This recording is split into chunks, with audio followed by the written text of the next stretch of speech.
With the new version and the final kit of Varka now revealed, and the 6.4 banners finally confirmed, it's time to break everything down, starting with the full banner lineup. Version 6.4 will finally introduce Varka as the new character, alongside rerun units like Skirk, Escoffier, and Flins. Now, if we look at the next Abyss Blessings and next to Abyss Blessing, which provide a Nemo damage bonus and Cryo normal attack damage, it looks like Flins and Varka could be placed in Phase 1, followed by Escoffier and Skirk in Phase 2.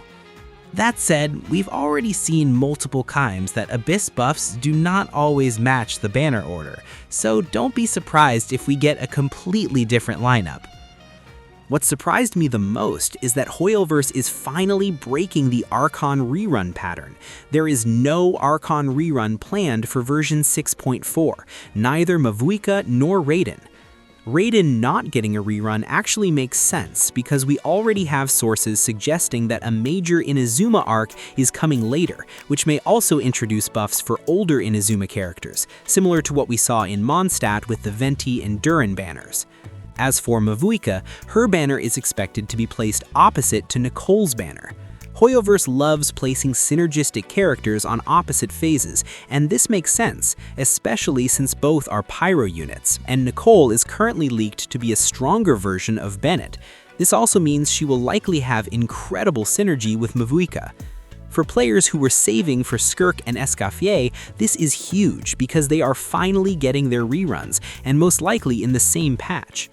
Honestly, the exact banner order will heavily depend on whether Varka is a standard banner character or not.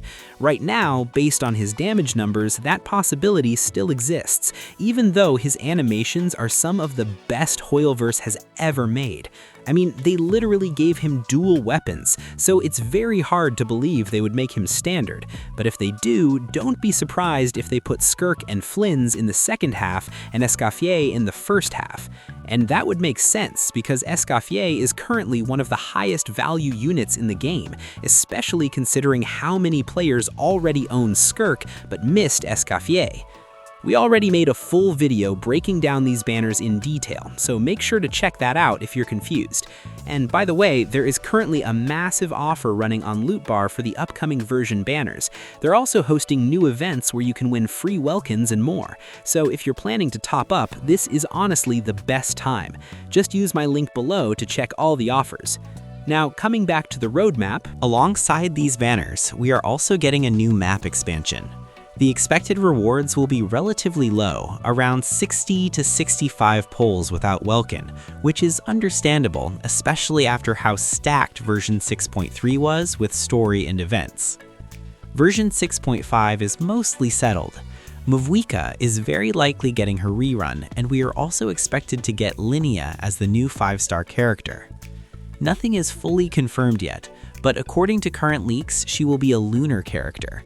She is described as a pink-haired life sciences advisor for the Adventurers Guild, with a strong aversion to robots, and that's where things start getting very interesting. Alongside Mavuika and Linnea, we can also expect rerun units like Sitlali and another Natlan DPS because they are long overdue, especially Kinich, who got an extremely early rerun. By the time version 6.5 arrives, it will almost be a full year since his last banner, so it would make perfect sense. Now moving on to version 6.6, this is where things get really interesting. Version 6.6 is expected to take us back to Mondstadt and Inazuma, and the main story will continue in those regions. And in this patch, we are expecting the release of both Nicole and Loen, alongside a rerun of Raiden Shogun. This timing would make perfect sense because a major Inazuma-themed event is also expected around this period. Now let's talk about Nicole.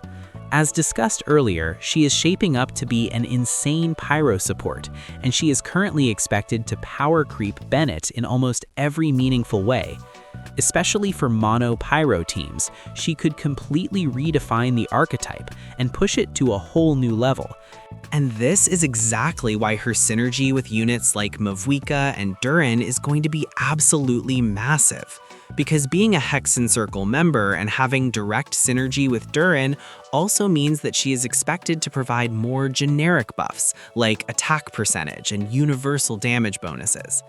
And this is extremely important, because it means she won't just be locked to one archetype.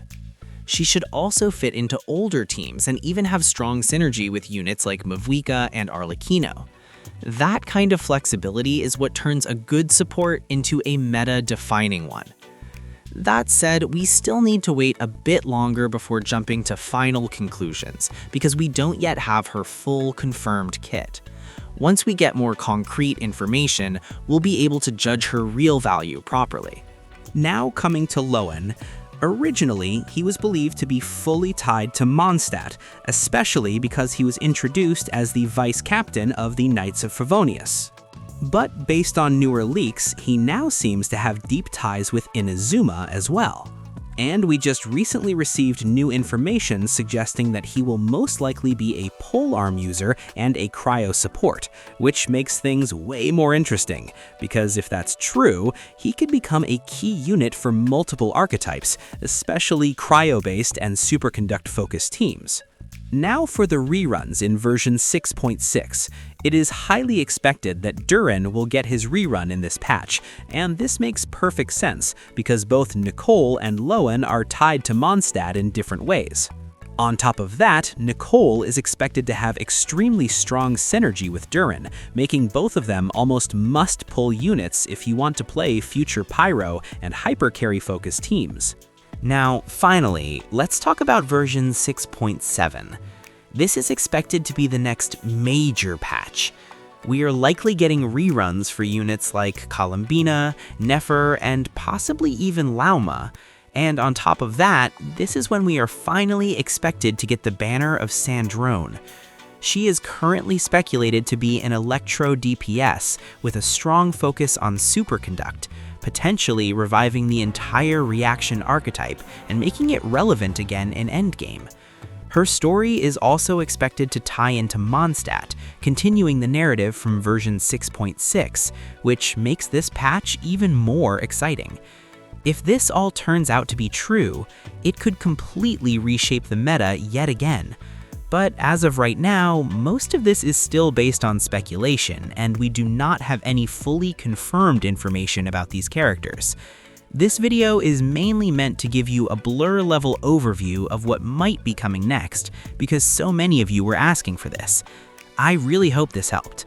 And as a quick extra note, we are also supposedly getting a Fontaine Chronicle banner in the near future, possibly around version 6.8, before the next nation.